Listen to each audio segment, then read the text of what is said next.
All right. What's going on? How's everyone doing? Am I visible a little bit? Let's just make sure that audio is good,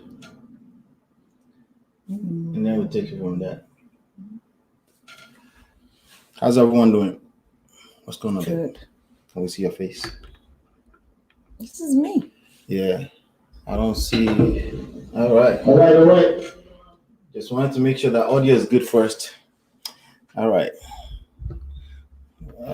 Yeah, this is the what I'm talking about. Oh, Instagram. What's going on? Facebook, YouTube, Instagram. How's everyone doing?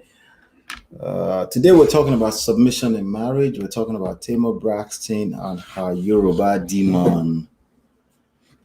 How do you have to call him Yoruba Dimo? You know what I'm saying? Yoruba demon is a thing. Like, how's everyone doing? Hope everyone is doing okay. We got a few things that I want to cover today, so I think we should just get right at it, right? Go ahead. Yes. Okay, how you doing? Good. Okay, so just wanted to make sure that we're on the same page.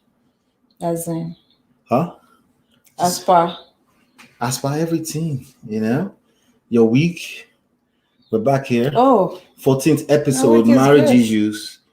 14th episode, marriage issues. So Instagram, last week we found out that they actually allow us to stay through for all of 2 hours. But we're probably gonna hang out here for less today. So how long exactly? I don't know. I won't tell you.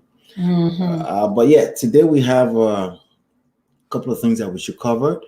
We're talking marriage as usually, talking relationships, and I think I should stress this in the beginning. The courtship never ends. What do you think about that?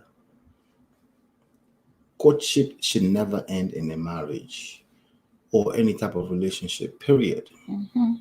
It does end. That's why we're talking about it. Once you get married, it ends. But it shouldn't be that way. It shouldn't be that way. Courtship should never end. I don't know why it ends though. You don't know why? You want me to start explaining that to you, right? Explain it, because I don't expect it to end. So I don't know why. If you're hanging out with us, please introduce yourself. Sorry, baby, to cut you off. Is it see finish? Is it? It's exactly you're not see chasing finish. anymore. It's exactly see finish. Acquired what you're looking for. So. It's exactly see finish. Interesting. Does it make sense now? We don't have to dig through that. We're probably gonna see, but it shouldn't be that way. I still feel like it shouldn't be. Like good things should never end, but they do. Right? All good things come to an end. Do they? Oh yeah. Oh my God. Oh yeah. That's horrible. I know. Reality about life. This is it. That's why you must cherish every good moment. Right. That's why you must cherish every good moment, because tomorrow is not promised. You have to live in the moment. Yesterday is gone. Tomorrow is not guaranteed to nobody. But somehow I was just listening to Neo say that. He said the quarantine saved his marriage. Wait, the second marriage, right? Okay. The only marriage he has right now. Oh, because I don't know. I don't know if he ever married the second girl. Yeah, he said it saved his life. It saved his marriage. The quarantine. So everything is double-edged sword. For some people, the quarantine ended their relationship because they got exposed, but they were already on the brink of divorce before that. So I guess they found a way to pick it up, and that's kudos to him and congratulations to them. But I was saying that we tend to value things that are not important in life. We just get caught up in nonsense. Bullshit. So see finish is definitely a real reason. See finish, for those people that don't understand Nigerian English, it's complacency. Right? You start taking things for granted once you have it. We call it see finish, as in you've seen it all. There's nothing else new, so there's no excitement. The excitement dies off. So, but that's where and it doesn't even matter if you're married to Tony Braxton or Mariah Carey or or Michelle Obama. If you don't put in that work, it's just gonna be the same. It doesn't. You're so right. It doesn't matter, everyone gets complacent. Everyone gets to a place where if you start saying that same thing over and over again, you take it for granted. That's just how it is. It's demand and supply. It's the way life works, and this is true. And that's just what it is. So we just have to be all of us have to be careful. So if you have something that you feel like you've been taking for granted, like for example your relationship or your marriage, you probably should pay attention. There are some strategic things you can do to bring the excitement back without being awkward, without having to feel like you're in a bondage, right? Because a lot of time people will say, "Oh yeah, you should." We know what you should do. The problem Everyone is that, does know what they should do. The problem is that we're not going to do it, right? So with that being said, we're going to talk more about that in everything we're going to do. So today we're talking about Tamar Braxton and her boyfriend. As of yesterday, last time we checked, they broke up, and this is only 2 years? It's been 2 years. I don't know. No, it's on phone. Well, how long ago did she break up with Vince, the ex-husband? It's possible it's been that long. All right. So Tamar Braxton is Tony Braxton's little sister. Just in case you don't know, but we bring all the celebrities to talk about them. First of all, let's be clear about something. I already said the first thing I want to be clear about, which is courtship should never end. It does end, so you should do something about making sure it never ends. Because if it ends, boom, that's your marriage right there in your face. And your relationship, right? But the other things I wanted to say is the celebrity that we pull up to talk about is because most people know who they are. The term celebrity comes from they're being celebrated, and sadly, sometimes when bad things happen to, like it happens to the rest of us in life, that also gets the attention, overblown out attention. And that can be tough. And I say that just to say we're not gossipers here. We pull these things out because there are marriage lessons, relationship lessons that we can touch on here. Not that anything is wrong with gossipers. We're just saying, sorry, that's not what we're doing. Okay. I said not that anything is wrong with gossipers, right? Just like that. You be the judge. Hey. But so like I said, a couple of videos that we're gonna play. So this guy, his name is David Adefeso. No, it's Adefeso. For people that were Nigerians, and he's a Nigerian, and but the I wonder bloggers, how he calls his name to people, because sometimes it could be that too. No, they're butchering his name. That's what that is. Okay. It's extreme. So do you think he really calls his name David Adefeso? Adefeso. Does it say that to something people? Closer than Adefeso. Because I feel like some people make that their name, But we're not judging. We understand everybody. It's a little bit. Well, we also understand that people don't know how. If you're not Nigerians, there's no way you can know how to pronounce. There are names that I butcher all the time, especially Ghanaian names, because they have a different pronunciation, and you think you can just call it the way it is. Right. Yeah. Now, at 5:30, I have something to do quickly, so just remind me, please, babe. Oh my God, I gotta be the It'll be very quick. That's okay. Assistant. All right. So with that being said, so she broke up with her husband that they were together for 16 years. I don't know how long they were married, but they were together for 16 years. She broke up. They have one child, and basically, as soon as they filed for divorce, I don't think it was more than 3 months. It felt that way, at least, or less. She started dating this dude who was a Nigerian, African king. That's what she said, right? That's why I said African king. So she started dating David Adefeso, right? So but now that relationship is over right now.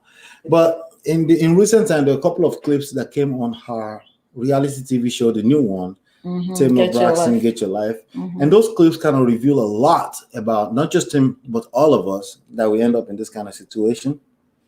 Like I said, even though they were not married, we have to treat these things like a relationship, period. This is not, no disrespect, this is not church. It's a relationship first. And that relationship needs to be solid. If it's not solid, the marriage is a wrap anyway. The paperwork, it's only a matter of time. So relationship is something you have to nurture. And that's what people had when they had courtship. Right. But somehow it becomes a marriage, and then they get lost in that, and it becomes like this big mess, right? So let me just make sure that they can see us properly here. All right, so that's why we wanted to pull this up, and then later on we'll talk about some submission stuff. So the first video clip is gonna be about when a man. Well, first of all, let me just show their picture just to make sure we're referencing the right people. So again, this is about Tamar Braxton, little sister to Tony Braxton. She's also a superstar in her own right.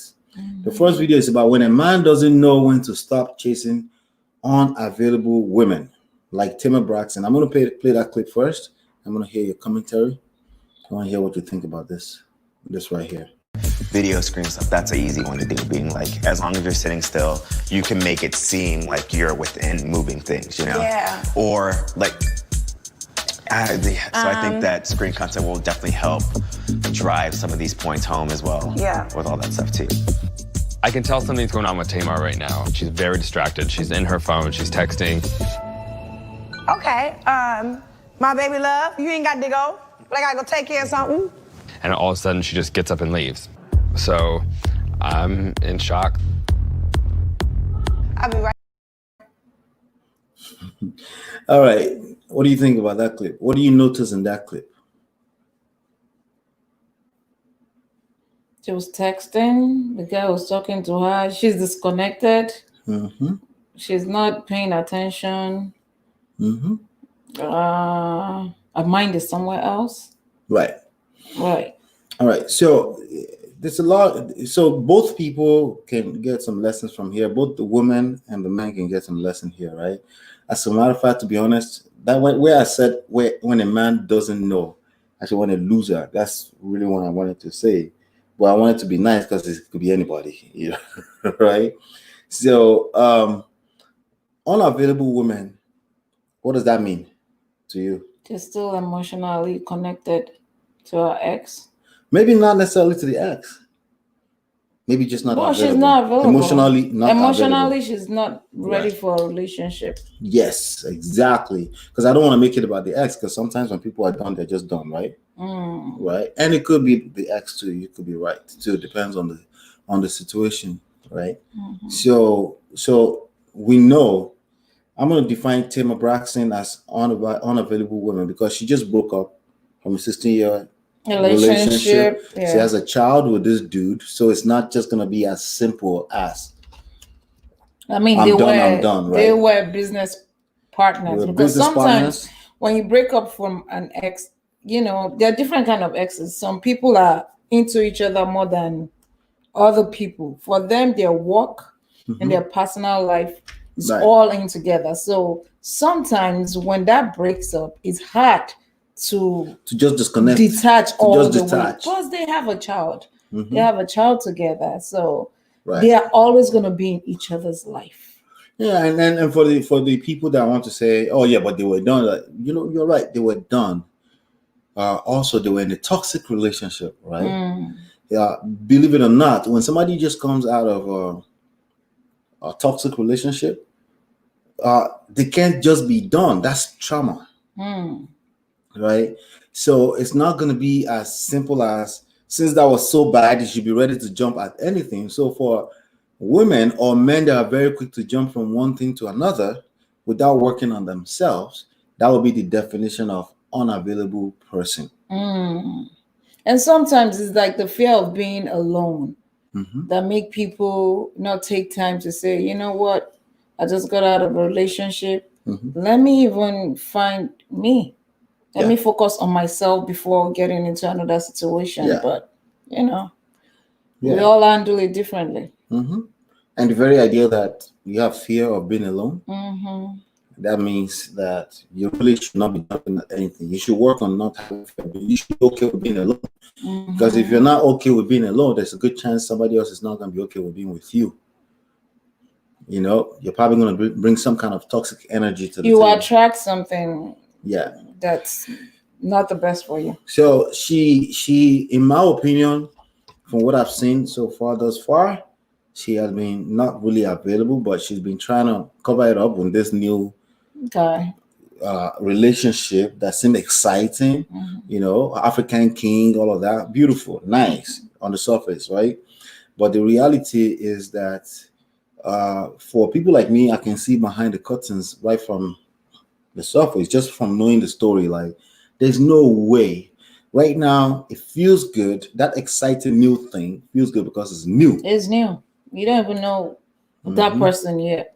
You don't know that person. Okay. So now when I say when a man doesn't know when to stop chasing unavailable women like Tamar Braxton, so naturally an unavailable woman will show up front that they are available because they're just ready to jump at anything. They can't wait to exit that toxic situationship, right? And suddenly they find themselves with a guy, African king, exciting news, something different from what she's ever dated, probably, right? And it seems exciting. The news is carrying it, all that kind of attention that seems good, right? So there's a fleet of men out there, a lot of men, like most men, they are very quick. They get an attention from a person who just broke up from a relationship. You become like the Captain Save-A-Ho. Yes, something like that, right? Or Captain Fix-It. There's another terminology I'm looking for. Basically, you become their therapy. They're talking to you about what just happened and how toxic it was, and you're enjoying yourself too because you feel like Captain Save-A-Ho, right? Wow. I don't want to call women hoes. Captain Fix-It. So you feel like a fixer. Yes. You're feeling good about yourself. You feel like a hero. But that person is not really emotionally available. Now, is it possible to get with somebody like that? Yes, but you're going to need lots of patience. So if you're chasing them, if you're chasing a woman who just and they said yes, you got to stop chasing. You have to stop chasing. You have to because basically she's going to need healing. She's going to need all the time in the world to get whatever she's coming from out of her system. And she's going to act out sometimes. She's going to act. Already, Tamar is already a dramatic person. She's going to act out of character sometimes. And but funny enough, people who chase after other people's women or unavailable women, they don't have patience that it takes. Once that person starts showing that they're not as excited as it may seem in the beginning, they also start showing their true color, and they keep chasing. And then they keep chasing.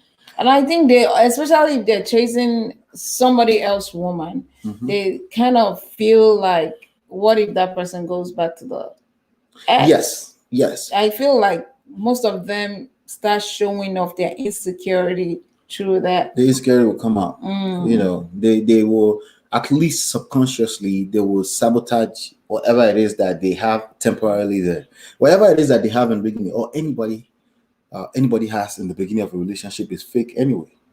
Anybody. It doesn't matter who you are. It doesn't matter if you're coming out of a relationship or not, or you're fresh, or you're 22, or you're 32, or 42. It's not a real deal. Whatever you had in the beginning was just fluff. And it's nice while it lasts. Right? You're trying to impress that person. You're at your best. Yeah. So he hasn't stopped chasing, and this video here, basically, let me play it again so I can explain what that really means. Video screen stuff, that's an easy one to do. Being like, as long as you're sitting still, you can make it seem like you're within moving things, Yeah. Or like. So he kept texting her while she's working, right? Texting her, distracting her from work. She's going through some kind of coach. She's trying to put together a stage or something like that.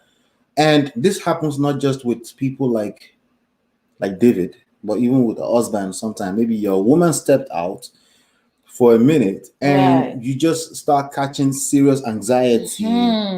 And in the back of your mind, you're like, I'm secure. I'm just saying she can call before, leave her alone. Unless it's significantly longer than usual. Let's say your wife didn't come home at 12:30, and that's usually not like her, right? Then in that case, it's a matter of safety. Right. But she just stepped out and she's like 5 minutes past what she normally does, and it's still daylight outside.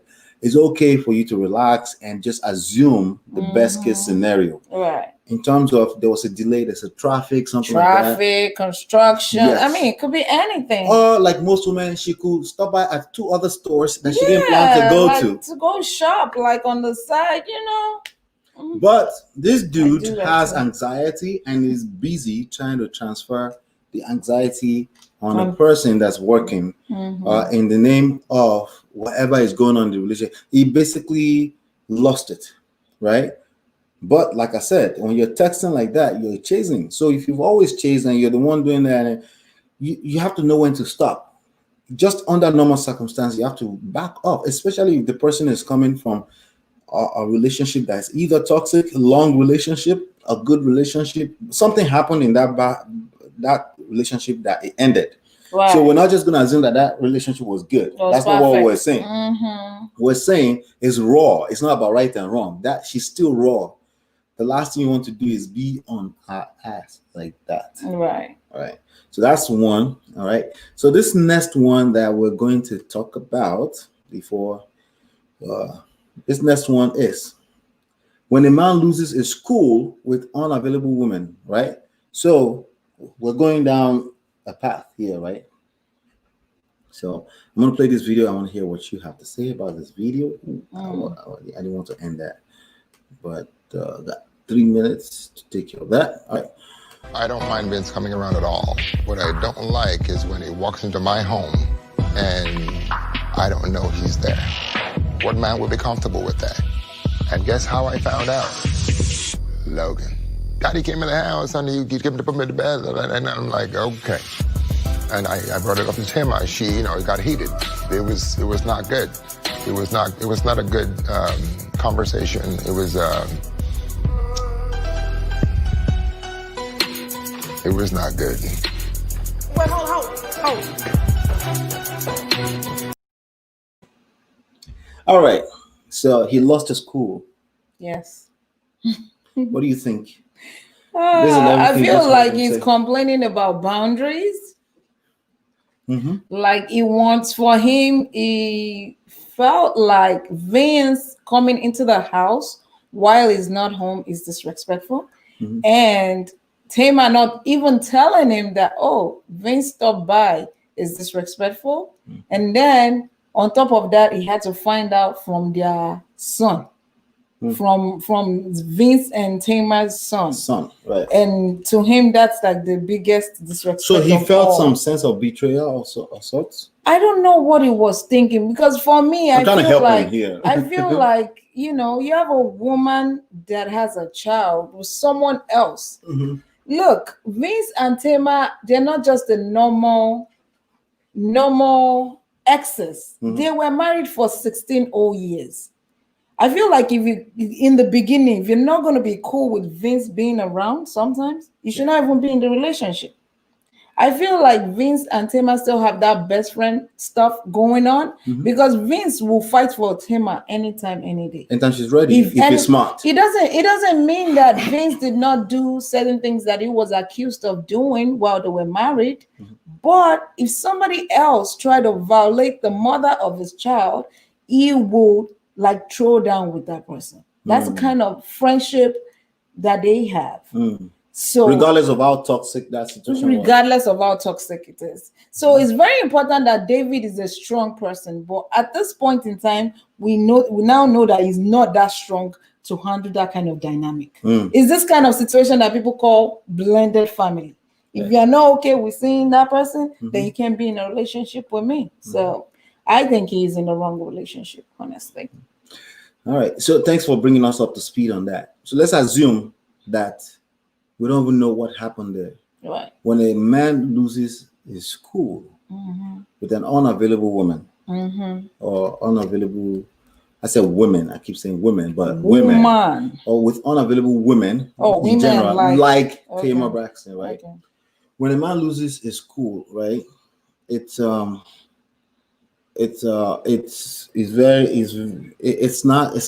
in its best essence, basically. No, it's not. Yeah.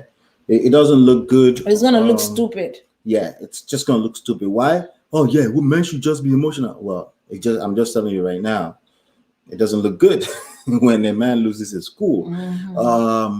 It's just, just think about it. Like, would you lose your cool if you were in courtship with this woman, right?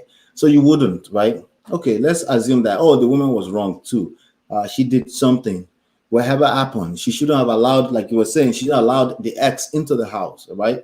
When things go south that you couldn't control, aka things that happen to fall in the past, you can't change it, right? How can like the last thing you want to do is lose your cool?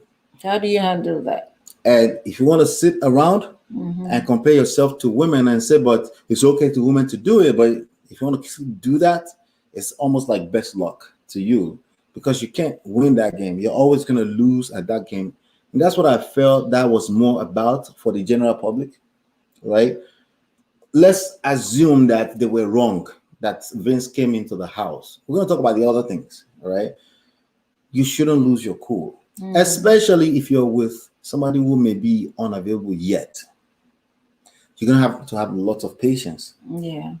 You haven't earned that right to be storming out of a house or storming out of the scene, or I didn't want that camera in my face, now you have the camera in my face, whatever it is, right? This happens in real life without cameras. Like, you just be like, you moved my cup from where it was supposed to be, and then you lost your cool. Because of that. Yeah. So now, the thing is that we're talking unavailable women. That means somebody that just left a relationship. A lot of time in regular life, in people, like in a marriage, in a relationship, a woman may be living with you and may be good yesterday, and this morning she's unavailable emotionally. You have to learn how to sense that. You have to learn how to identify that moment and just back off a little bit. And just know that it's in the moment. Don't take it overboard. Yeah, exactly. I think one of the interesting questions that one of the producers asked him in that moment is that, well, is this your house? Because he kept when he was asking for boundaries. And he's like, well, I consider this place my house because I live here and my stuff is in here and blah, blah, blah. I just feel like he should have known what he was getting himself into. Right. He should have known what he was getting himself into. Yeah. So if you know Tamar Braxton, even know the woman you're with, know the type of person she is, know how she reacts, know how she acts before you come and say, oh, you want to fix certain things in our lives. Know what our trauma is about. That way you can give her as much patience, because in our marriage she had trauma, but she also had trauma when she was growing up, of which she shared some time ago. That's like a whole lot on somebody's plate. Yep. Facts. So that's your point of patience and listening. Right. So you can find out those things. Right. You need to find out what those things are, and you can't find out those things unless you give it time. Unless you have the thick skin, like you said, it has to be strong. The thick skin to be able to handle when things that you're not used to may happen. Yes. Right. And there's going to be more stuff like that. So let's play this next. Let's get through this next one. This next one is when a man eventually becomes needy with unavailable women like Tamar Braxton. So let's play this one.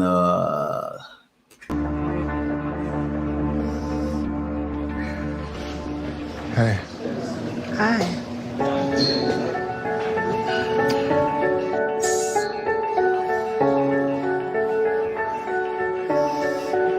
So you been, Mama? Good, how you been? I've been hanging. Miss you. You did.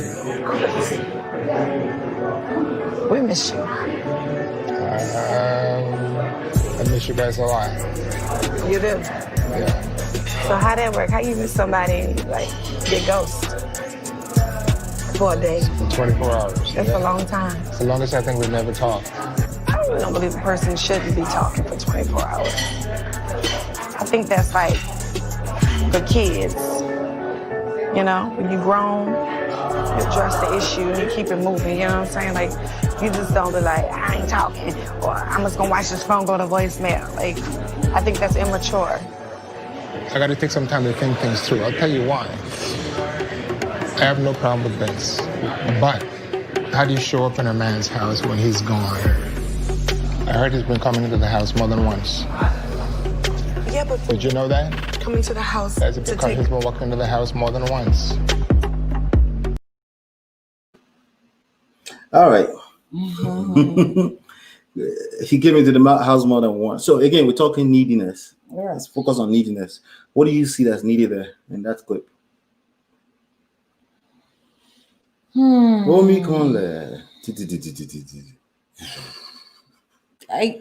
wants to be validated as the man of the, as Tamar's man. He feels like everything should be run through him. You mean he needs validation? Yeah, he needs approval. He wants to be. You mean that's approval seeking behavior?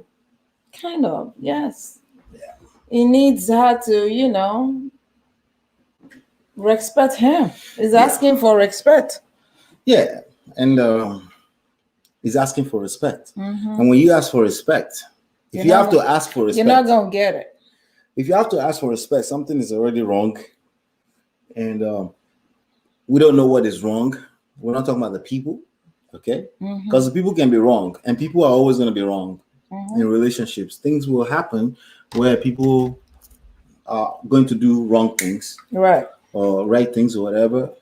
But that's not often. Often, that's not going to be what will dictate the direction of the relationship emotionally, right? Right. Yeah. The neediness is. This is not happening. I do that. So even every now and then, I still get needy. Needy behavior is just unattractive. Period. There's no way to shape it back and forth. You could be needy of the right thing. You're right. Like this is actually your right. We're talking about attraction here. We're talking about it just doesn't come out right. It's just going to create this awkward energy, and this person, they can't wait to run away from you emotionally. At least, right? So when you feel like you have to be with a woman who is not available, if that's your only option in the world, that's already needy behavior.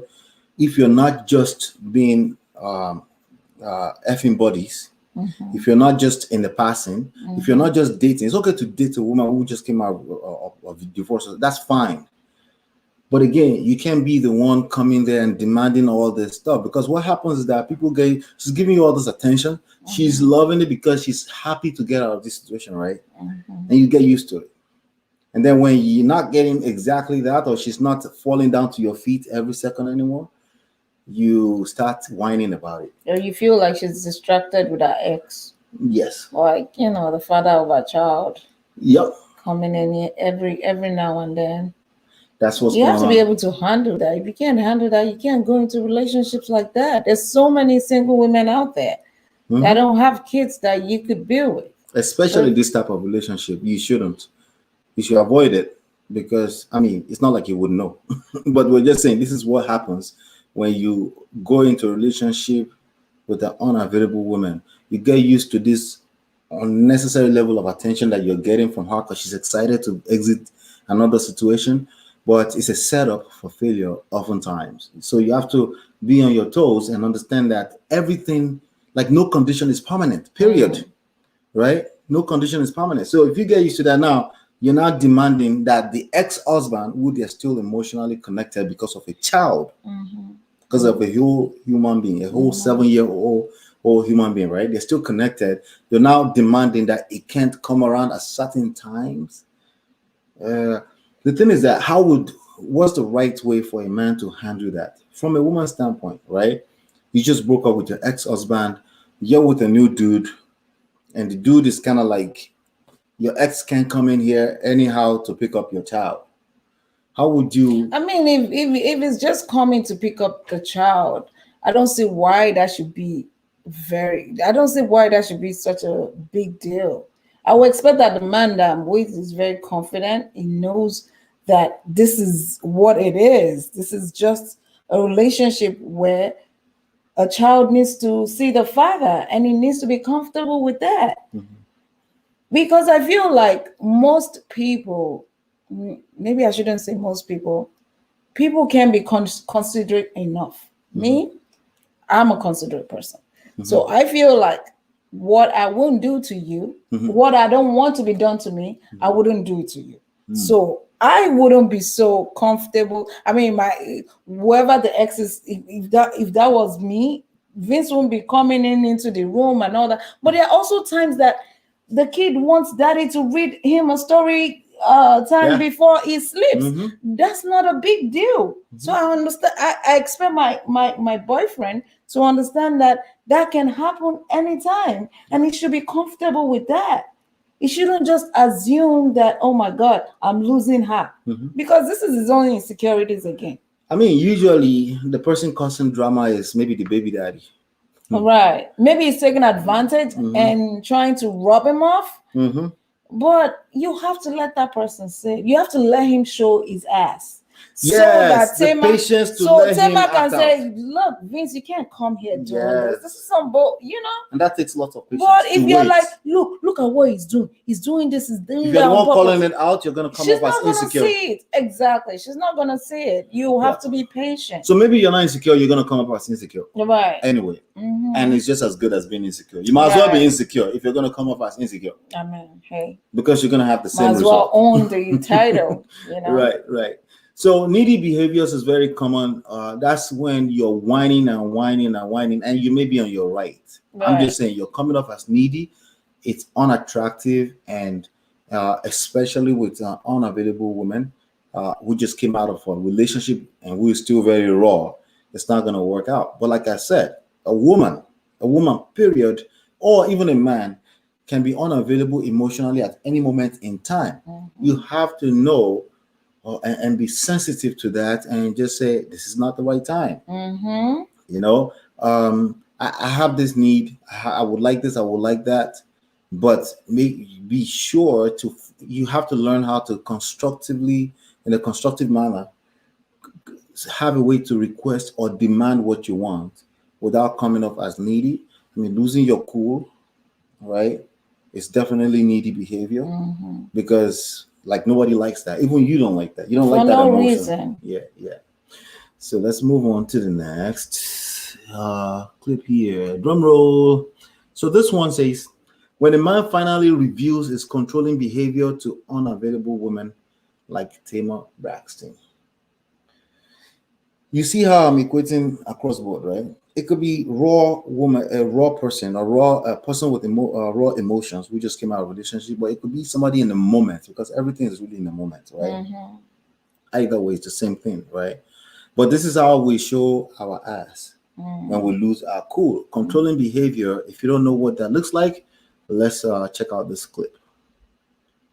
I got African blood, like a real deep African blood. Mandingo, hallelujah. There's certain things that an African man don't tolerate. Like what? There's all the types of energy in the world. Some are very powerful. I'm not sure what dream work is. Everything you don't understand is not the devil. It's like, that's the church folks' problem. Everything you don't understand is not witchcraft. It's just not. There's different things in our universe that we don't understand. Not all of them is bad, but they still come from a source. Yeah, but what you think is King Japhet? Like, what is you talking about? I always take anything that is spiritual and spiritual guidance from the Bible. I gotta ask myself, where's the source of the power? And that's the confusion for me. This is not witchcraft, this is not that.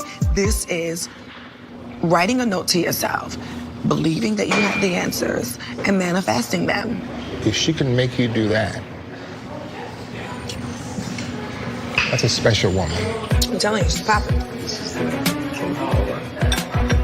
Thank you. It still doesn't mean that I'll do it. I won't do it if I don't believe it's what I believe. It's of God. So I'd like to meet with God. I'd like to ask her a bunch of questions. Yes. But first, you meet with Vince. It's quite a few things that happen there. What stands out for you? Look, David is a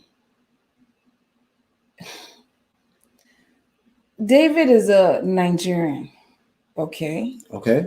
And not only a Nigerian, but a religious Nigerian man. Even him is in denial about that. when you come from a background of maybe you are religious in your background, right? And you come and you meet a woman. By the way, Tamar is from a religious background too, but it's a little different. For us in Africa, the way we take religion is different from the way people are over here. I wonder why too. I mean, I became more open-minded when I came to this country, but it's kind of different. And when you're coming into, are you saying we're close-minded in Africa? Yes, we are. Okay. I'm sorry.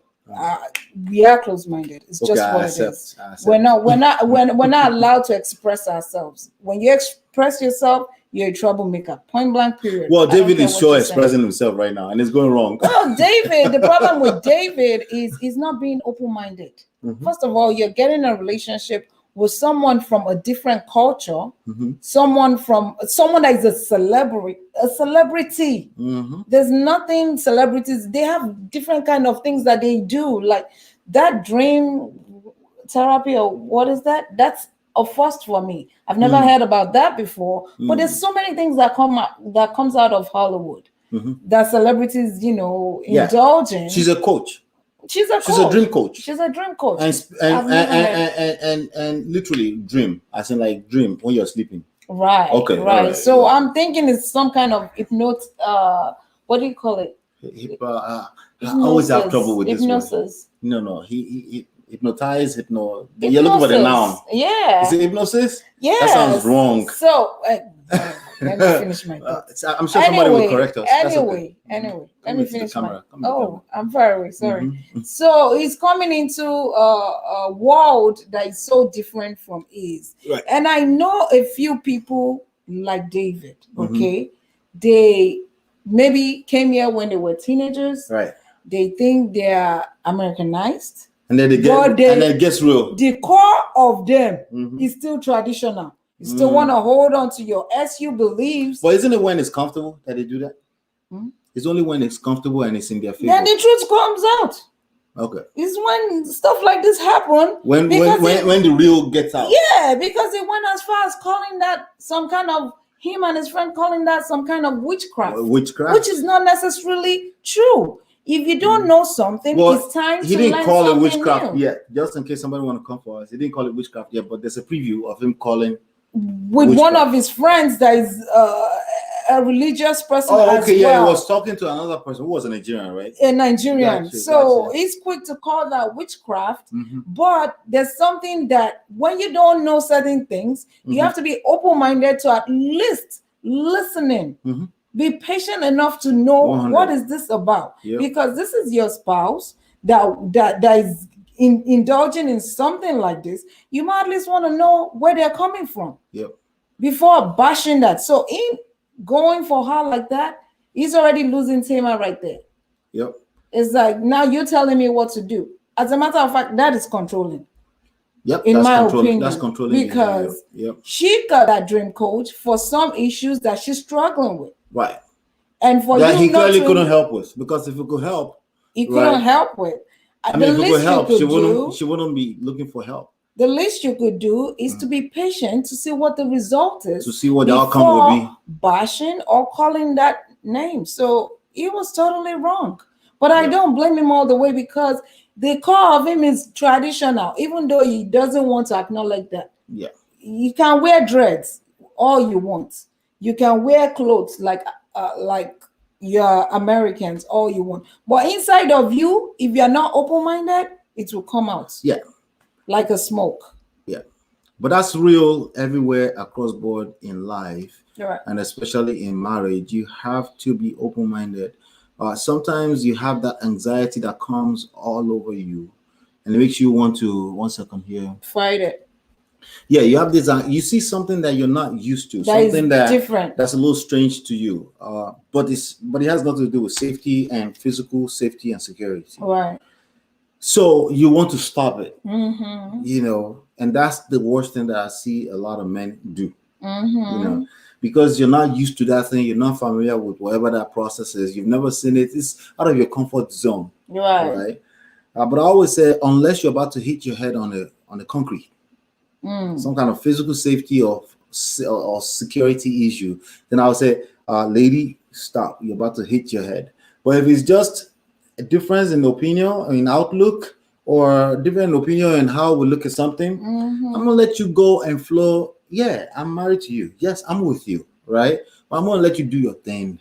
Freedom. Hello, freedom. Oh, it might be a learning process for you too. Maybe it's time to learn something new because you don't know it all. You don't know. Yes. Put yourself in a place, a humble place. Yes, especially when you could potentially learn something new, right? You don't know what you're talking about half the time. Right. When people do this and they're like, nah, I'm not used to it. You don't know what you're talking about half the time. Why don't you let her go through that process, right?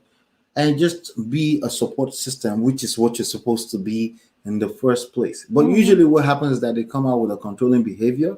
Controlling behavior, another way to look at controlling behavior, they're not the same, but they can come out together at the same time. Manipulation, okay? So the idea that because I'm a Nigerian man, he said that. Because I'm an African now man. He used it. That's now manipulation. Suddenly he becomes a Nigerian man. You know, okay. I'm not saying it's not a proud Nigerian. I think he's shown that. But I don't know. But he's going to like manifest that he's really Nigerian now because he needs to use it to manipulate another human being. And it just never works. No, it doesn't. And it never works with most human beings, much less someone like Tamar, who is a powerful woman. Yeah, to be frank. She's a strong personality herself. Yes, in addition tell her to what that, to do and what not to do. It's not going to work. It's not right. And you notice that, typical people will probably want to bash Tamar right now because she has her own behaviors and she has her own personalities, right. Fiery, sassy, sometimes comes off as rude, right? Let me tell you something. To me, she's just like any other woman. She's regular as far as I'm concerned. There are many people that are not celebrities that are sassy, a lot more sassy than that. And they are fiery and they are rude, or they give rude remarks, like some people call it, right?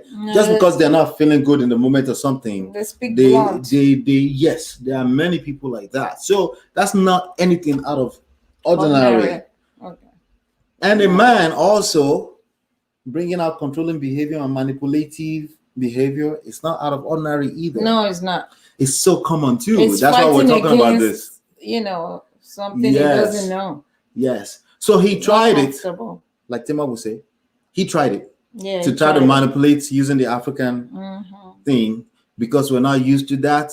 There is a source, blah, blah, blah. Yeah, of course there is a source. And not all African men are like that. Okay, some are open-minded. There's a source, but I don't know why that's relevant to a person looking to understand what's going on with them mentally. Right. And they hired a coach, a dream coach, whatever that is, right? And bottom line is that anytime we get hit with something we don't understand, first step, let me give us a first step, right? First step is to calm down, okay? Take a deep breath is the second step. The third step is to count down 30 seconds. Okay, I guarantee by the end of 15 seconds, you will feel a lot better. You will realize that life is not about to end. You will realize that heaven is not falling out of the skies. And you would have bought some time so you don't act needy and show controlling behavior or manipulative behavior like most people. You would have bought more than enough time. And if you're used to overreacting, you will surprise the person you're with. Because that's a plus. And all you have to do is be consistent with that long term. And then everything will be fine. But this guy is not ready. No, he's not. 50 by the way.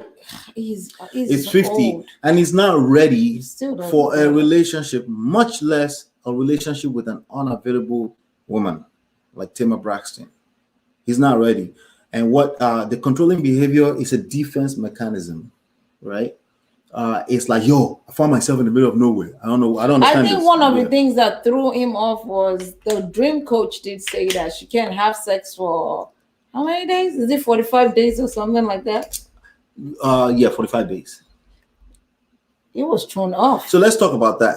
If my wife comes to me and says she's just stumbled into this stuff and she's confused and she's trying to figure out her life and she can't have sex for the next 45 days. Is that like a trigger? Yeah, for everyone. For a normal human being. Normal human being. But here's the difference. I will let her figure out that journey. And I'm just going to be here, supportive, and laugh, and smile, and suck it up, yeah, it's called self-control, right? I'm not saying it's easy. I didn't say that. Nope. But nothing worthwhile is easy, right? So it's just a matter of, again, you know that the flip side of everything I just said is for you to overreact. And now she will hold resentment against you because this is something serious. And still not going to do it. And still not going to do nothing. Okay. So that's the flip side of it. All right.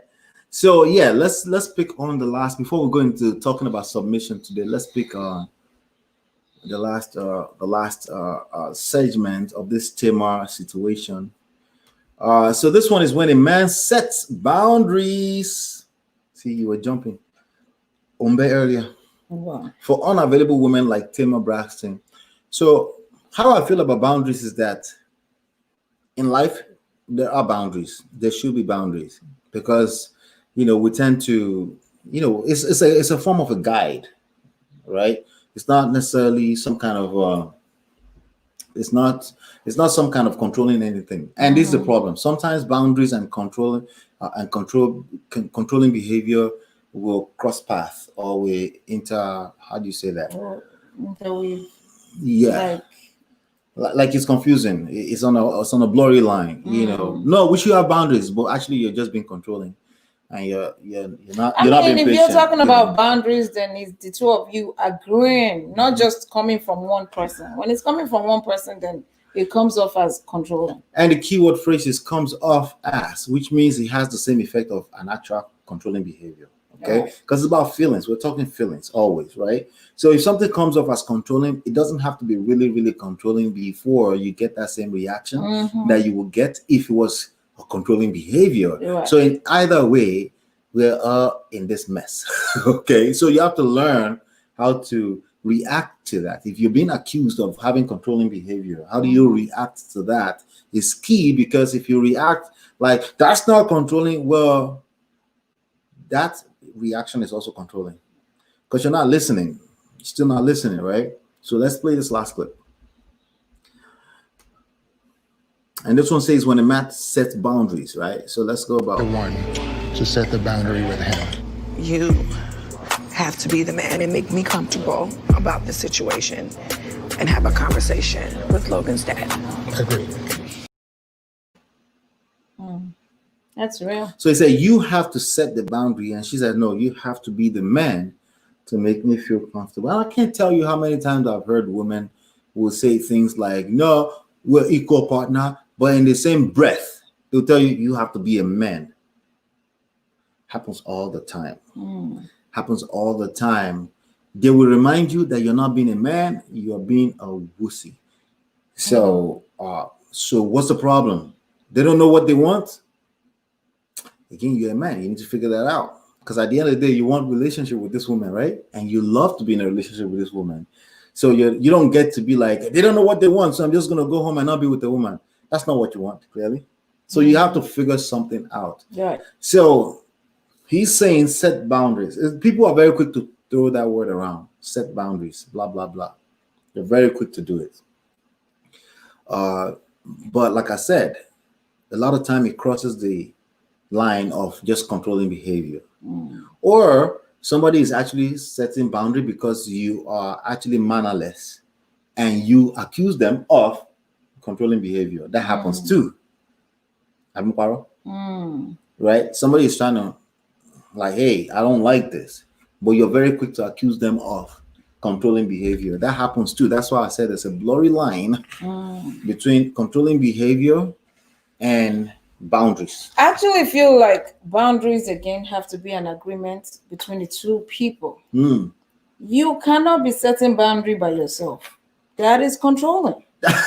Period. Okay. She just helped me out. You have to come together to I think that makes so much sense. What boundaries are? What are we trying to do here? How does that make you feel? What do you think? Yeah. Don't make decisions by yourself. You on make what decisions by yourself, then that's controlling. you are controlling. It's just what it is. Right or wrong? Sorry. You're with that person. So if they haven't agreed to the boundary, it's not yet boundary. It's not a boundary. It should be some kind of offer. It should be some kind of suggestion. Some kind of, may I suggest something? What do you think? I then they can come in on the conversation and decide and agree or have an input. Right. What if we do that? And then you can say boundaries. Boundaries, let me just say like that. What most people call boundaries are negative in nature.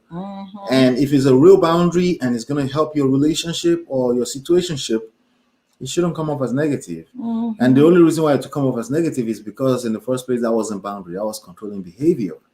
So that's a really, really big one. And even that we could talk more about later. Even women do that too. Like if you see in Africa, for example, you will see in Nigeria, to be specific, a few families, maybe the wife has an issue with the mother-in-law, and now is telling the husband, your mother can't come.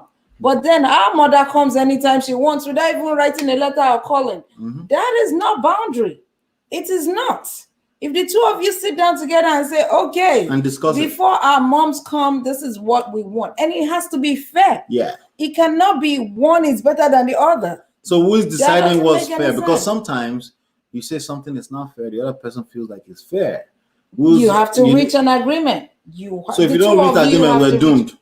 Well, you guys have to figure it out. Because you cannot tell me my mother can come here only on Saturday and Sunday, and then your mother can come here Monday, Tuesday, Wednesday, Thursday, Friday, Saturday, Sunday. It's not going to work. So basically, my mother should be your mother. Your mother should be my mother. That way, you treat your mother the way I would treat your mother, the way I treat my mother.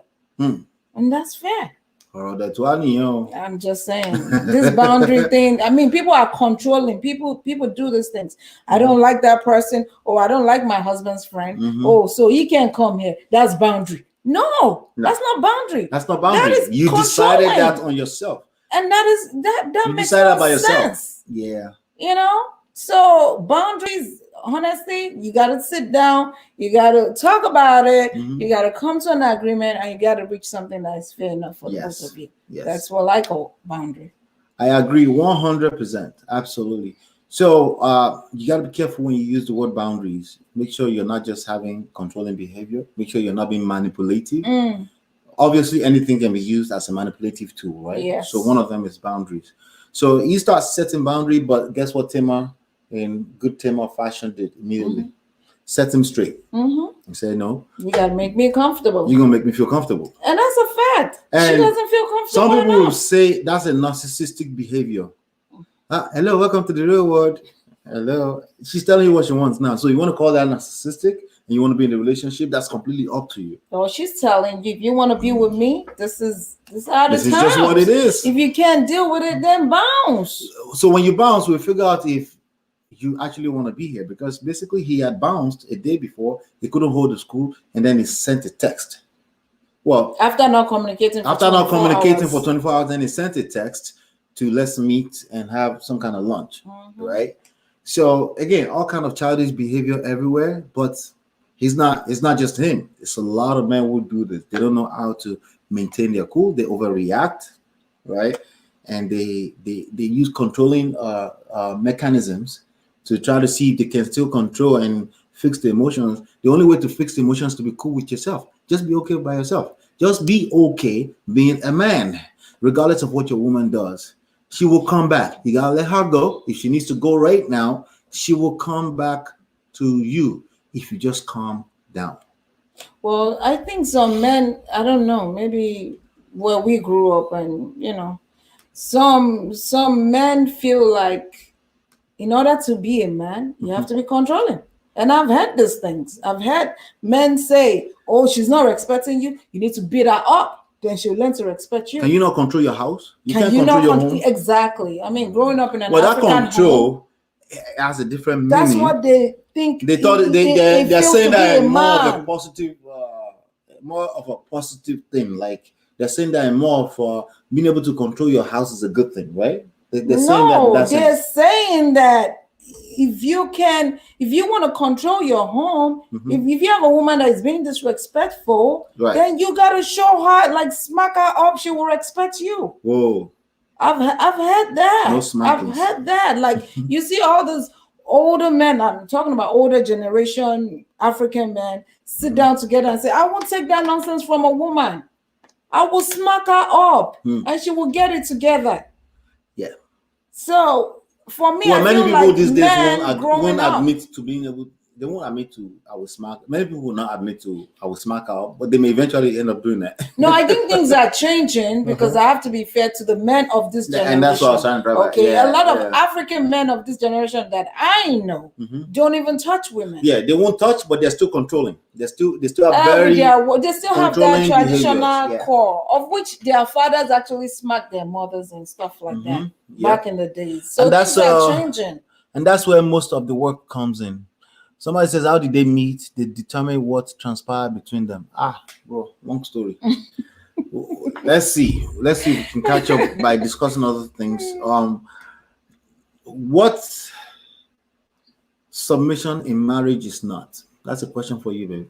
I'm going to be asking you a series of questions about submission. We're talking submission now. Submission kind of blew up in our faces over the past 1 week because because Baba Oyedepo, that's Bishop Oyedepo from Nigeria, the number one richest bishop pastor in Africa and probably in the world, honestly. He said the problem with marriages, I'm not saying it verbatim, but something to the effect of one of the problems with marriages is that women are not submissive. So women are the reason why there are problems in one of marriages. the reasons. Or one of the reasons. Yes. Interesting. One of the reasons. So I thought we should talk about submission because this thing is becoming a big problem. People are arguing about it on social media everywhere. Somebody said, I am not going to be a submissive wife. Deal with it. Okay. Okay. Submission as a word in 2020 is a trigger to women. Okay? Women do not want to hear the word submission. But do women submit? Yes, they do. When a woman is in love with you and she thinks that you are a hero, right? She submits without even know she's submitting. Okay? Yeah. But when shit hits the fan, that's when you hear men start using submission as a manipulative tool. Otumba Alpha. I do. Oh, hi. Welcome on board, brother. I'm at work. I have to come out so that I can talk. Oh, wow. You have all the gears. Thank you. I appreciate that. Stay safe, I beg. Huh? Yeah. You see, the issue of submission in this generation comes with career. Our mothers in those days are majorly housewives and front house business women. That's true. But with this career path that everybody is doing, the wife is a lawyer, the husband is a doctor. Guy comes home after, let's say, 12-hour shift. She had been in the courtroom shouting all her hands just to make sure she wins her case. And you come home to say, where's my food? Guy, are you okay? That is right? real. It's not going to work. It's not going to work. Now, if you introduce house helping to it, see, but like I said earlier, how did they meet? If you meet your friend, your very good friend, you can respect each other's requests. Babe, as you call me, as I'm coming back from work, babe, I'm hungry. Guy, my voice don't go and beg. I think I'll beg you. It's all about respecting each other. That's but true. When we don't respect each other through finance, it can't come through house calls. Okay. Not going to work. When you don't even respect your husband from the bedroom when there is nobody there, and you don't respect your wife in the bedroom when there is nobody there, trust me, social media will turn you upside down. Oh, yes. Fact. Prayer will mess you up. So, quick question for you. Right. Is that biblical? Respecting each other? Sure. It's big, but some people argue. Some people argue that Bible said some people argue that the Bible said wife should submit first. No. Yeah, you see, that scripture, we have come through it so many years, and this is the way I interpret it. God knows that we men, we have capacity to love 20 people at a go. Naturally has only one chemistry, love. It's easy for a woman to love you. And when she loves you alone. So God does not need to address that to them. He just told man, Chama, love your wife. So he told the lady, I know you can be anything. Wonder house to stay. And just submit. No man wants a nagging wife, trust me. Yes, sir. It does not matter what you do. When you come home, you find comfort. Yes. Absolutely. But when you come home and you are not seeing comfort, you are seeing another National Assembly. Yes, One night. Wow. Yeah. Facts, bro. Loves a nagging. It does not matter how you love it. Yes, so. Pandemic has exposed a lot of housewives. It has. A lot of relationships. Yes, it has. The side chicks are telling them, you don't know how to cook. You don't know all this time. But this man does not have a choice. It is locked down. You have to lock yourself with the only woman you have at home. Yeah. But the truth is, I appreciate you guys for doing this. Thank you. I know the Church of God is going through a lot of crisis on the social media. Oh my God. Love your husband, love your wife, just as you have shared that vow that very day. Absolutely. Thank you so much. Yeah? Thank you, sir. Take care. I appreciate it. Thanks for the love. Oh my God. I agree with everything he said, actually. Yeah. I agree. Absolutely. We live in a different world. We have, women are now independent. They have their career, and you're tired. So it would be kind of not dumb, because I don't want to call men of God dumb. Because he could buy no me. Please. But to be kind of slow. God does not want to that just either. Think that everything is the same when even you as a man, you don't do things the same way. You're using technology. Things have evolved. Yes. So if the way women respond to the word, the trigger, submission is different, maybe we should listen. Maybe they're not exactly trying to say they don't want to submit. Maybe we're not listening yet. So a bishop coming from a stage, the most influential person in the whole nation, in my opinion, saying women not submitting is one of the things that destroy. It's not sensitive, and it's not accurate, and it's not wise. Frankly, with all due respect, it's not wise to say that. There's more that we have to talk about when it comes to that. Right. It's not as simple as he's right. It's not as simple as he's wrong. We should just talk about it. So I think what submission in marriage is not somebody becoming your slave.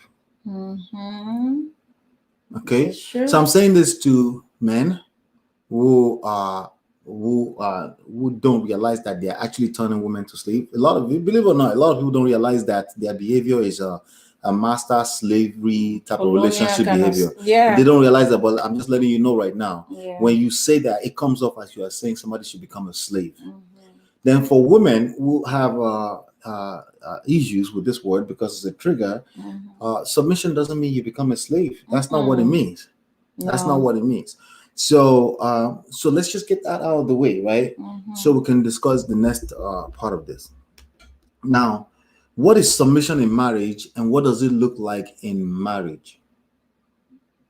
Since we already know what is not, it's not slavery. It doesn't mean you submit and then you become the slave and you're just, somebody says here, this is one of the reasons the pastor killed his wife. Oh Lord. Yeah, that's so sad. That old pastor killing his wife. I mean, I always say little things like this is part of our outlook on life. If you think a woman should be submissive in the form of some kind of master slavery relationship, because there's a verse in the Bible that actually says that everything you do is for your man, kind of like a slavery master thing. that actually supports that. There's a verse in the Bible, and I didn't hide it because I was like, nah, bro. Right? We don't agree with that in 2020. Right? But yeah, if you have that outlook, when there's little crisis, your behavior will actually reflect that. So if the way you get upset, if your woman act out and she's not acting right in your perception in that moment in time, you will tend to overreact because you're like, what kind of woman are you that you can submit, right? I'm the head of the family. You find yourself saying it a lot. After all, I am the head of the family. If you find yourself saying that a lot, the issue is not that the woman is not seeing you as head of the family. The issue is that the woman is seeing you that you don't realize you are the head of the family. I feel like when women have opinions to our men, African men, they think that's not submission. Yes. So the fact that you even have an opinion about what I just told you to yourself. do, we got a problem. You're not submitting. Because again, a slave does not have opinion. I don't agree with what you just said. Can we come to the middle? You know, and women now are realizing that their place in society is not just the other room, the kitchen, like our Nigerian said, that's not where our position is. Women are out there influencing and making great people. I mean, making greatness out there. Right. So when you say something, and even the Bible said your wife is a helper. The Bible did not say I'm giving you a slave. I'm very careful with using Bible to justify itself. Because sometimes that can go wrong, that can go left really quickly. There are all kind of, because the Bible, like Pastor Abel, Dr. Abel said, which I respect that man of God, he said the Bible is at the end of the day still a literature, which means it needs interpretation. I agree. Like if the wrong person is interpreting the Bible, then it's to get bastardized. I agree with that. If the wrong person, like if the person from 1963 mindset is interpreting the Bible, it will go off. It will backfire all kind of ways, right? Okay. So the Bible is not just some black and white. It said this and it really means that. It depends on who is interpreting it, right? So if a person coming from 1960 or a 65-year-old man who is not enlightened or who doesn't take the time to because some people I know 65, 70-year-old people that take the time to understand young people and understand that things are changing. Yes. And they understand that. And I know some people that's because they're open-minded. They're open-minded. And I know some people that are just like, nah, screw that. Nothing changes. Yeah. It's these kids that are born these days. Yeah, just bad. Yes. Right. Yes. I think submission, like caller said, is actually loving and respecting one another, because I don't think men know that they submit to women, but they do. There's this time. There are times that your wife has that power over you that you just succumb to her, and you just do it willingly because. So let's assume the Bible didn't say you should submit to your wife. Let's define what submit means. But first of all, Prince Ayola said that is one of the reasons. Okay, I already said that. American has changed everything for we Africans. You know, the funny thing is that American wives, there are many good homes. There are many homes that are still together. They don't have significantly above 50% divorce. It's the same divorce rate everywhere. Right. So somehow something is working. And I know a lot of them, and they are submissive. And I don't mean submission in the form of slavery. What is submission?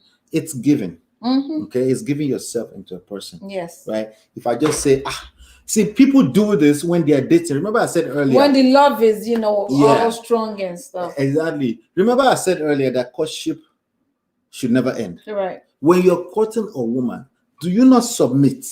Yes, you do. Absolutely. When you submit to her, does she not submit to you when you guys are in love? That is the real meaning of submission. That means you submit yourself. You're like in there. You're all in on the relationship. What do you want? What would you like? You do that back and forth with each other. You have a beautiful relationship, right? But you start getting complacent, and then you remember that there's a verse in the Bible that says a woman should submit. Because that always come up when there's an issue or maybe an argument. I guarantee every time a man is telling his wife, "You're not submitting," it's because every time a man is telling his wife, "You're not submitting," it's because they can't come to an agreement or they're arguing in the moment. Every time everything is rosy, he doesn't feel the same way. Yep. These things come up. These things come up when there's negative emotions in the air, when we're arguing. Right. They don't come up when everything is good. You don't say, hey, you're not submitting. So that's something we should pay attention to. Like, why is it that this only comes up when we're arguing? Okay, so there's nothing we're thinking straight when we're arguing, right? So why don't we just calm down? First of all, go relax. By the way, you're submitting by doing that. Right. By even saying, let me go and relax. Let me take some time away. Let me, David claimed that he was taking some time away. He was just being overreactive, right? But let me just take the time and just go relax. Just by doing that, you're submitting your weapons. You're submitting that and say, I don't want to fight. I don't want argument, because it's never productive, right? Let's let this go for now. What are you saying, baby? Or you do the right thing, which is even better. You listen to what she's trying to say, or vice versa. If you can be patient enough to listen to what a man is trying to say, maybe you're the one that leads. That flares up. Right. So let's say you do that. That's submission. That's submitting that weapon and saying, you know what? This is my mouth. Let me submit it for now. That's what submission is. Mouth. That's what it looks like in the marriage. Now, what does it look like in the long run? Is people that are just listening to each other, people that love each other, people that can't wait to give to each other, people that are always filling their own love tank, right? I'm doing for you, you're doing for me. I don't feel tired. You never feel like I haven't done for you in the last 2, 3, 4, 5 weeks, months, right? You never feel that. Because I'm always doing, you're always doing, right? That's what submission looks like. A man that loves his wife, okay? You're a doctor, your wife is a lawyer. You know your wife just came out of courtroom screaming her lungs out, and she's on her way home, and you're hungry, and you know there's no way she's gonna have dinner ready. Yeah. Why don't you go somewhere, order some food? You don't even have to cook the food. Order some food. I guarantee you, if that woman comes home and see that, there is no way on this earth that she's not loving you more. Like, oh, thank you, babe. Because that's the most thoughtful and considerate thing ever. Instead of saying, oh, where's my food? I'm hungry. What do you mean? Because of your stupid career. Like some people will flare up. Yeah. And that's loving your wife. Well, if you do, like if a man does that, right? If a man does what you just described, there are probably other issues, right? But it's not an excuse, right? Remember, I think a grown man, not a male, should be able to maintain their cool always, right? Even when you're upset, even when you're like you were really looking for. See, there's a difference between I was really looking forward to a meal, right? But there's no meal, right? And then you maintain your cool and say, it's okay, babe, I understand. I'll take care of myself, right? I'll take care of us. Remember, she hasn't eaten as well. Let's say she has eaten. Let's say she's such a terrible woman and she's eating. Oh my God. Right? Right? So there are underlying issues there that you're ignoring. Let's just assume the worst for the men in the house, right? And you're just like, okay, I understand, Maybe you don't understand. It's okay. It's cool. And you go take care of yourself, right? No matter how evil she is, she will see that you just didn't respond to that negatively. Most women will call themselves to order. Yes. Okay? So it's all about our reactions. They're not terrible like some men paint them out to be. Yeah. So before I come back to the comment, let's go on to this next one here. Should a woman submit to a man in marriage? So that sounds like we already answered that, right? If you're not bastardizing the definition of submission, absolutely. But that also means the man, right? Yes. So submit to each other. Prince is loving and respectful each other. It's like going out there and working my butt out, and my wife do not respect me. It is very disrespectful. So let me see what else. Do you know what, Lola? I like it when you always agree with your husband. Oh. Some American ladies that are well trained do submit to their men. Cool for their men. Yes. Yeah, they cook for their men. I met a lady that called me and asked me, why do I buy food for lunch? Why can't why can't my wife make lunch for me to bring to work? I was dumbfounded. See? Yeah. Check that out. Yeah. So a lot of us assume that it's American people that are bastardizing it. A man's heart is his stomach and in bed. That's what they say. That's not necessarily true. A lot of men are emotionally and and they get caught up in emotions and stuff. That's not always true.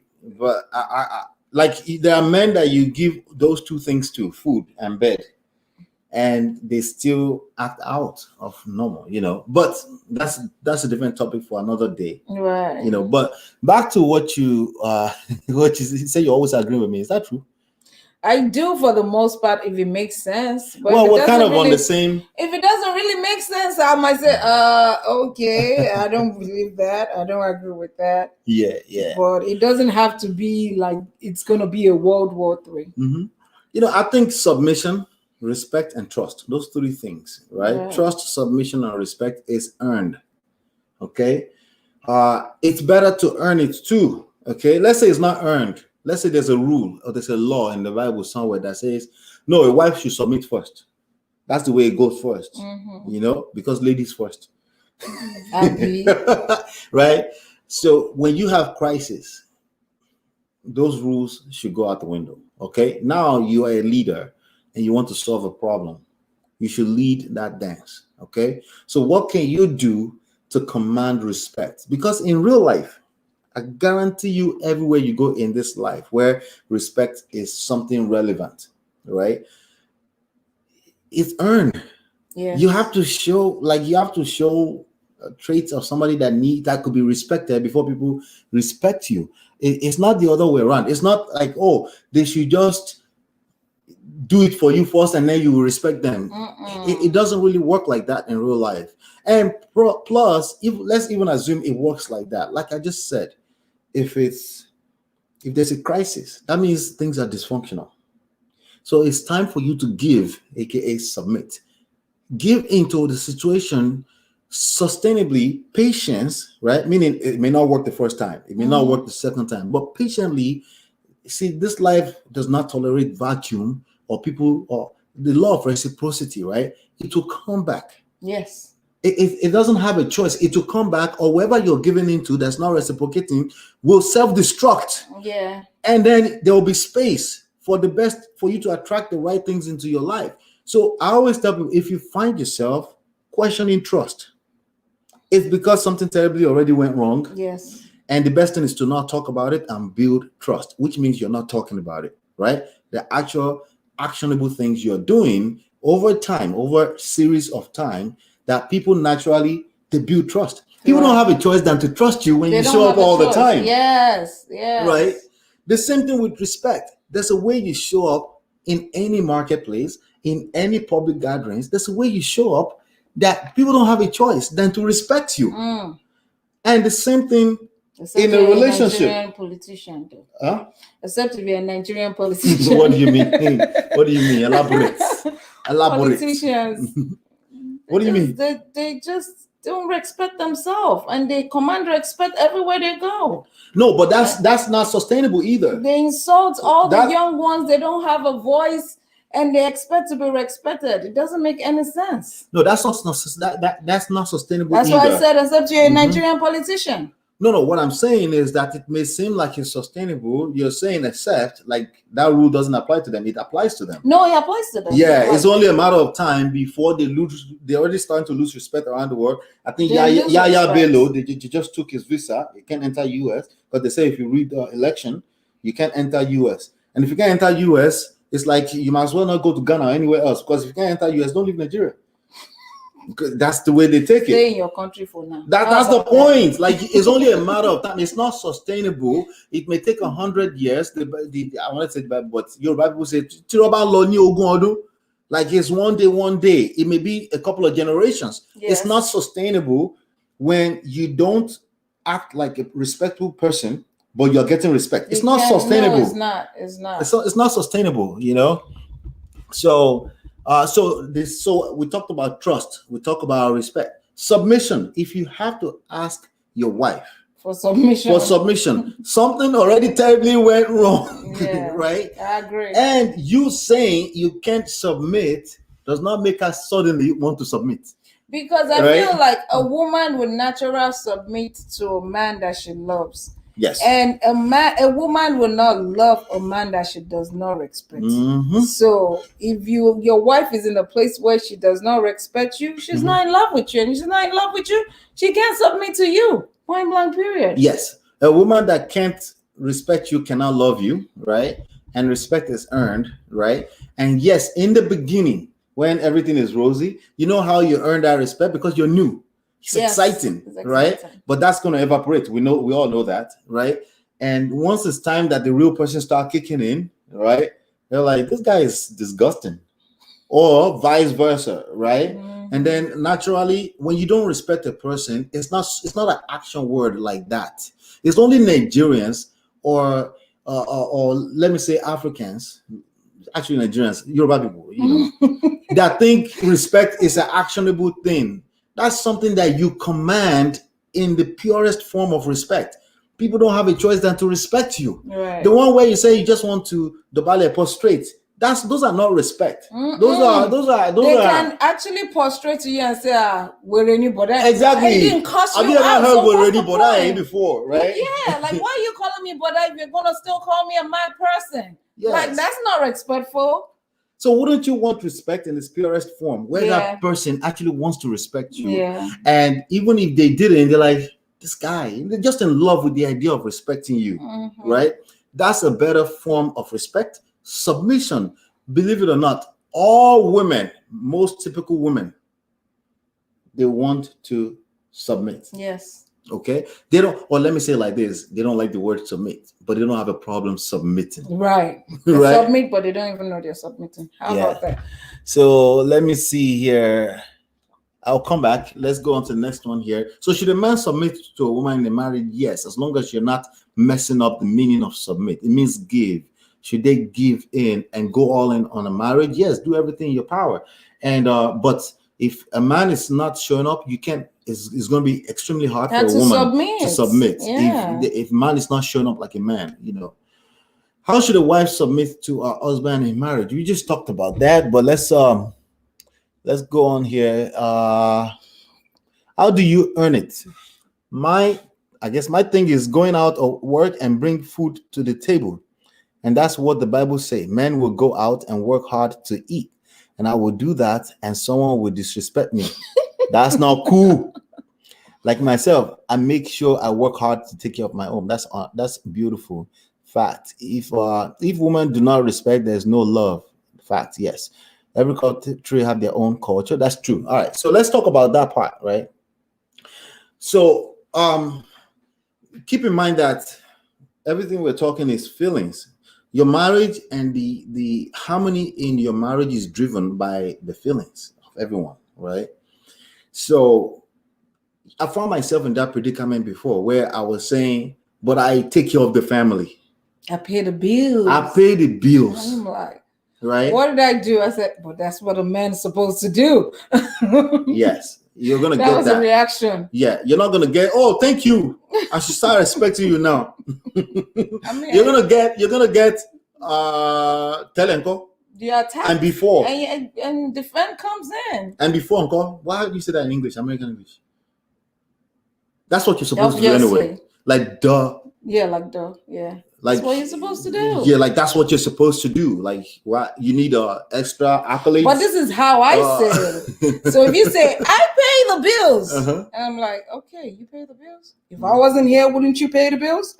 Let's rewind a second. That's how I say it. What transpired before you got into that space where you had to have that conversation? Issue. Yes. Right? What happened, right? So you're not just dating each other and everybody's in love and suddenly you have to prove that you pay the bill. Something has been happening, and unless we're just going to pretend. Right? Something has been happening and you now feel like, I do enough now, but it's you that's saying enough. But that person's emotions, not the reality of it. Because if you let them calm down, they may actually come and say, you know what, I was wrong.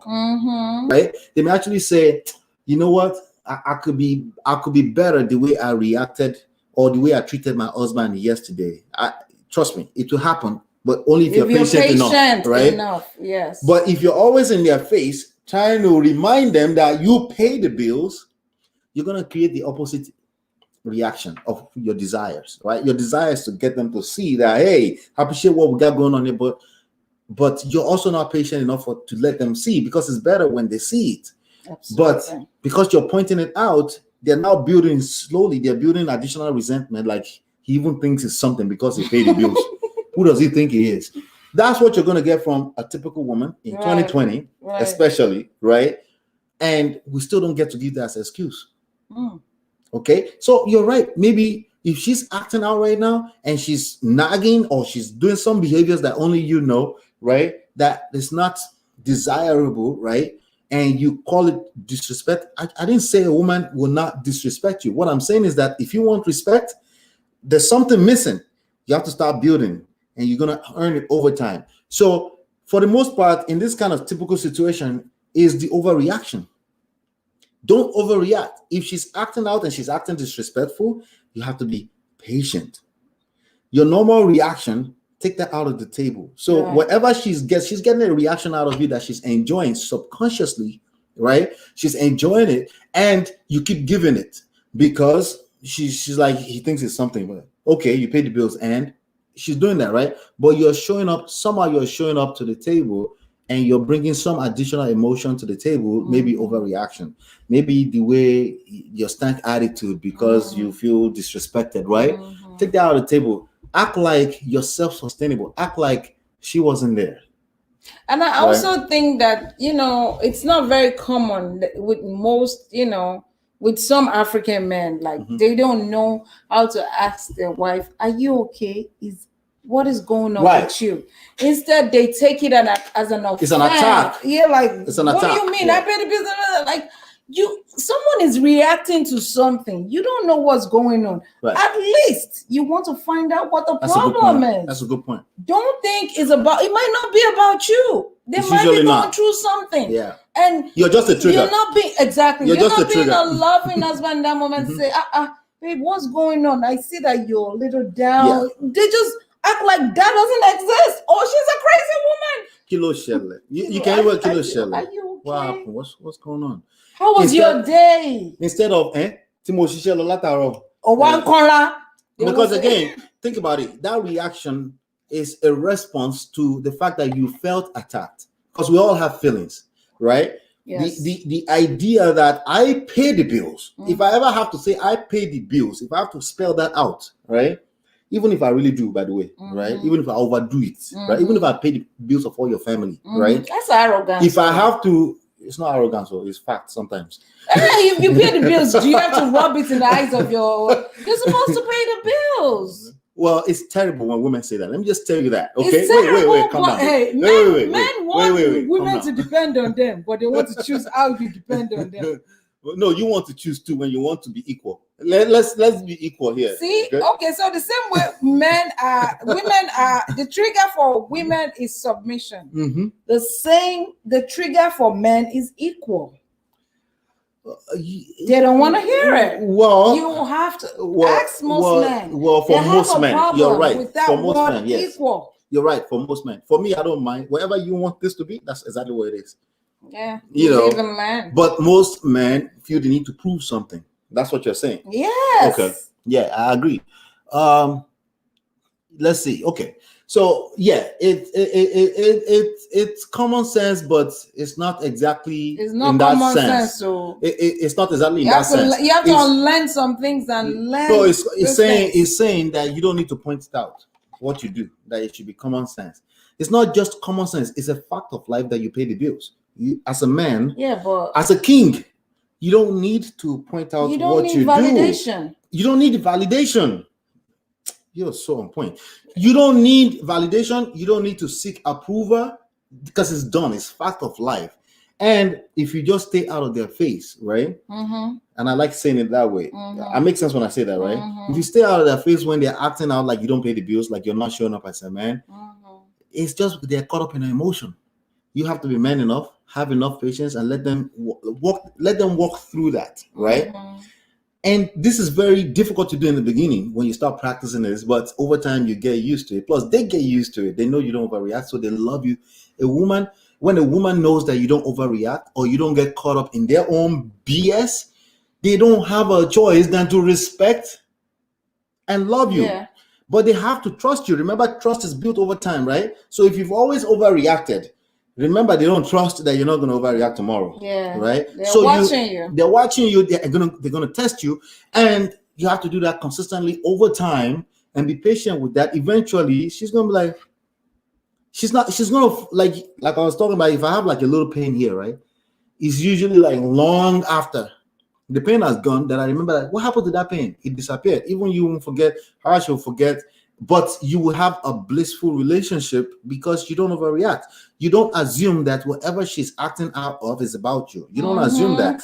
You assume that there's some kind of weakness somewhere and you don't understand it. You don't want to come off condescending. You don't want to, like, even sometimes you say, what's wrong? And she will take it as condescending. Even that, you have to sense it. You have to detect it and know just to leave her alone for a minute, right? And then at the end of it, for most of them, not most of them, a lot of them will not say, I'm sorry. Right, and then that's another test, right? And then you're going to sit there and see if you apologize for acting like that earlier. That's needy behavior. Okay, you don't need her to apologize. That's your wife. That's your woman. She just needs to be exactly that. Okay, that's all she needs to be.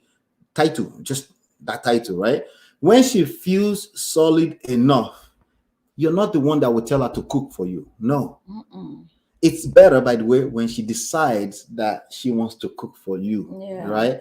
It's not the Bible that will tell her she should cook for you. It doesn't work.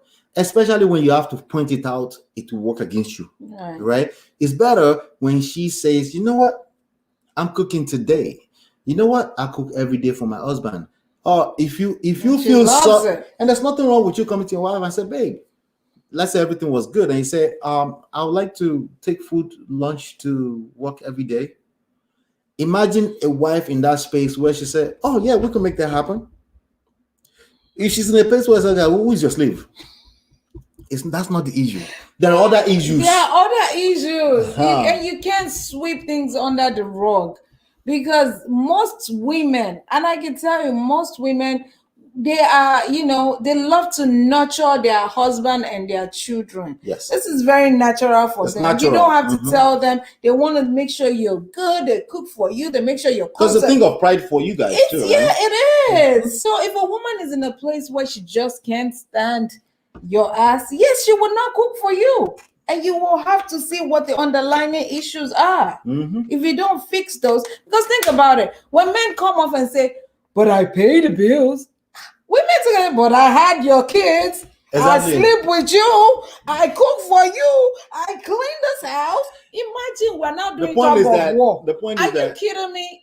It's just pointless. It makes no sense. And the point she's making is that you can't win this game. You can't. That game you're playing, you can't win it. Because actually, women actually do more than just what you guys do is providing, and women have to do a whole shitload of stuff. So Prince Ayola said, way back, old days, here in America, they're young respect older people, but things just keep changing. Young respecting older people is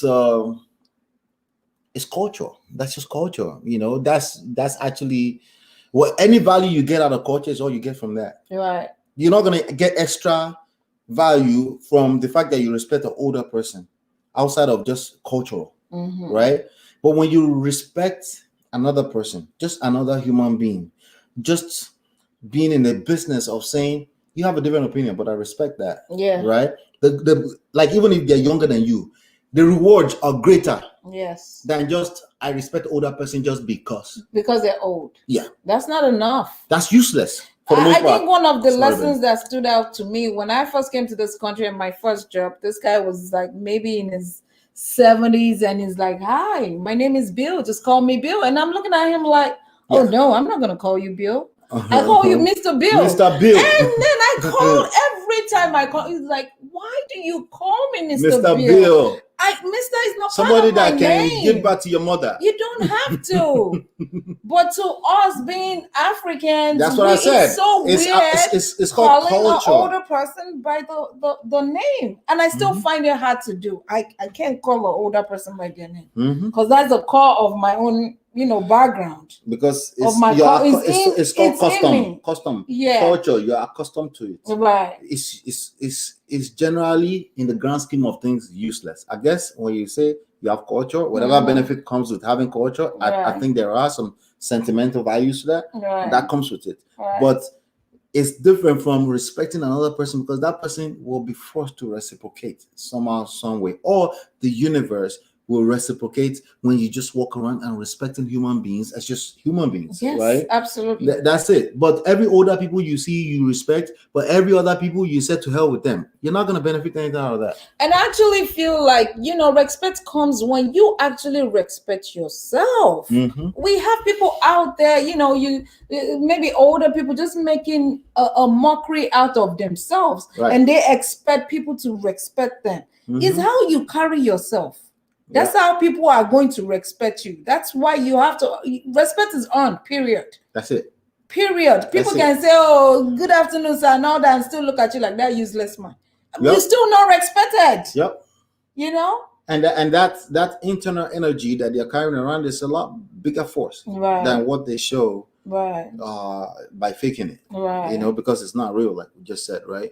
So with that being said, I'm not saying people should not respect older people. I just think we put a lot of weight on that, to the extent that we don't know when we're missing out on other things that's going on.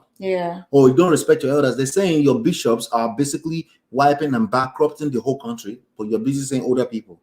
And you forget that the bishop himself also disrespect older people when it doesn't benefit them, right? So again, we're just playing the same stupid games here. Bottom line is that value for value. What is the value in it for you and me? That's what we should be focusing on as a society that has basically gone bankrupt, the biggest poverty nation in the world. Wow. Sorry for those people that are not Nigerians. We just went off with it for a second. It's real. So how should a wife submit to her husband in marriage? The same thing that a husband should do. You should go there to give. Focus on giving. What is it that I could give more of? Give. That's submission. So if your husband is always saying submission, it's just trigger word for you. Okay? Don't take it crazily to heart like that. He's just feeling like it's not important to you. Yeah. He's feeling like it's not the hero in your relationship. Yeah. So what can you do? It's not about you becoming a slave. It's not that at all. That's not what he's saying. He also needs to be emotionally intelligent, but maybe it's not there yet. So you have to be patient. Hopefully, if you have a marriage that you want to protect, you have to be patient before he gets there. But what he's trying to say is that it doesn't feel like the hero in your relationship. So that's what I would focus on in terms of how do you submit to a husband. Obviously, you don't want to be rude, obviously, but you shouldn't be rude to anybody. It's not just him. Exactly. Right? Yes. So don't worry about becoming a slave or anything like that. Take that fear off your heart. I would want to know what do you mean? Good question. What do you mean by being You don't seem submissive. What do you think about submission, baby? Like, what do you mean, What do you mean? Be specific. Sometimes I just feel like I just don't get enough respect. Baby, I don't mean to disrespect you. If there's anything specific, let me know what's going on, and then exactly that way you're breaking down the issues. The problem is people don't even want to talk about these issues, or they overreact to that. Submission, you're looking for a slave, eh? People overreact to everything. Yes, that's really an issue, So the next one here is how important is submission in marriage? Well, it's as important as giving in a marriage. Yes. Once you stop giving in a marriage, things will just start crumbling from there. So if you're thinking of submission as some kind of slavery, mastery, no, it's not. Because actually this is next. Everyone needs to submit into that relationship. Yes. You have to give into the relationship. You have to, and giving into the relationship means you have to be self-sustainable too, right? So we talk about God, purpose, and self. If you don't have it, if you don't have self-love, you can't give love into the relationship, right? So we're not saying you should put yourself on the back burner. We're saying make sure you build a self-sustainable, strong self-esteem, right? You have to build that so you can give into the relationship. And when you submit at that level into the relationship, that's what submission really means. Okay, and it's very important that it comes from both sides, because if it's coming from one side, there's a good chance, maybe not, but if you're cultural in your house and everybody's still cultural and they live in 1960, maybe you can get away with it. But if you're in 2020, there's a good chance that you will drain the other person. Yes, if it's one-sided submission, right? So, and the next one here says, what is submission in Christian marriage and what does the Bible say about it? So here we don't have to answer any questions. I just have a couple of verses that came up. So there's Genesis 3:16, believe it or not, Old Testament. Again, it depends on who's interpreting it. People bastardize interpretation all the time. So I try to just Genesis 3:16 says, to the woman he said, your desire will be for your husband, and he will rule over you. Now, this sounds like an order. It's not really an order. Say he will rule over you. It's telling you what will happen. Okay. So here's what happens, right? Most typical women, they don't really have a problem with this statement. They only have problem with this statement when they go through a terrible relationship. Yes, absolutely. Okay. So this is not the problem here. The problem is the relationship, right? The relationship is broken down. Yes. So suddenly all the thing that could look like negative by any chance will start showing its face and it start reflecting more. Agree. So that's something that the Bible said about that. But that's interesting. In a very happy marriage or relationship, this is what a woman in her essence will enjoy, where she doesn't even mind. Like imagine where you don't mind if somebody rules because she over desires for because she desires that, right? Yeah. Ephesians 5:21, submit to one another out of reverence for Christ. No one ever said that one. I never heard that. That's literally the verse before the one that most people quote. Okay, so the one that most people quote is Ephesians 5:22. Yes. Wives, submit yourself to your husbands as you do to the Lord. Right. But like I said, to me, this is probably more important. 5:21, which is submit one another out of reverence for Christ. Let me say that again because I drag all over that. Submit to one another out of reverence for Christ. It's just, if Christ, you call yourself a Christian, there you have it. So imagine a bishop standing on the pulpit and focusing on 5:22, and it's okay to say, but bruh, oh daddy, grandpa, let's go back to 5:21 too, right? But again, like I said, let's not use logic to justify these things. A typical woman in our most beautiful essence wants to submit to a man. So that's not really the issue. Focus on fixing the relationship, right? Last but not least, Hebrews 13:17. Have confidence in your leaders and submit to their authority because they keep watch over you as those who must give an account. Okay, so this is a little deep. Okay, you can't have confidence in leaders. So having confidence in something, all right, I guess that can be an action thing. Just trust. Basically, that's what that means, right?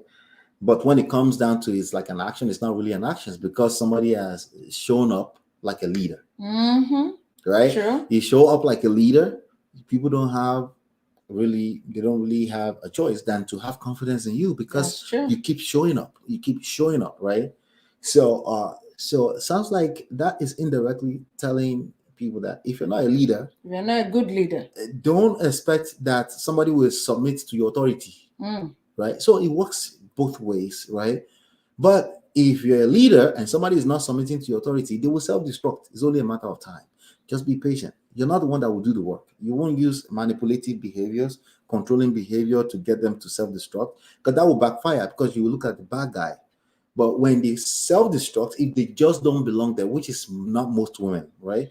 If they just don't belong there, like I said, there's a way that this world and the universe works. They will create space for what belongs there. Way out. Okay, so because they keep watch over you does not always mean they're watching what you do. Does not mean controlling behavior. It means they protect you. It means protection. Okay, just like a state is supposed to protect its citizens, right? Yes. Over you as those who must give an account because they want to account for where you are, how you're doing. But again, that can become like if you feel like you should use that to manipulate a person, this is where it's not an exact science. Sometimes you have to know when to back off, you know what to come in, you know when to back off. So submission, trust, respect. Submission today, right? It's probably something we will keep talking about, right? For as many people that care to hear, you know. What do you think? Submission is not a horrible thing. Don't be attached to the words. yeah. Like relax. Somebody asks you for submission, they're just not feeling like a man right now. You're not responsible to making them feel like a man, but just act like a woman, right? Respectful, right? Don't act out of the cool, right? Stay in your own cool, be self-sustainable, right? So have your own personal relationship with your spiritual superior. Then personal purpose, you have to be busy with life, things that your personal mission in life, right? And then last but not least, you have to build yourself, self-sustainability, self-strength, self-esteem, right? Don't let other people dictate how you should feel about yourself. Know, if you're a Christian especially, know what God has said about you, that you're the chosen generation, that you're this, that, all those promises. If it's not natural for you to feel solid, then you need to master them and say them to yourself. Put them on the wall somewhere so you can feel adequate. Other people, like, you don't have to have other people agree that you're great before you can be great. The only person required to agree to that is you. And if you do that, people have no choice. Again, like I said, vice versa, than to see that confidence, and people are attracted to confidence. Absolutely. They will want to do everything to make you happy. All right, Stella, thank you for stopping by. Thank you, guys. Thank you, everyone, for stopping by. We had fun discussing this. Go subscribe to the YouTube channel, follow, share, everything. Like, share, subscribe. And if you want the free book, up to now, you can go to getmymarriageback.com. You can go download the book for free at Get My Marriage Back. And that's all we have for now. We'll see you on the next one. And peace. Yes. Stay safe, guys. Stay safe, all. Always.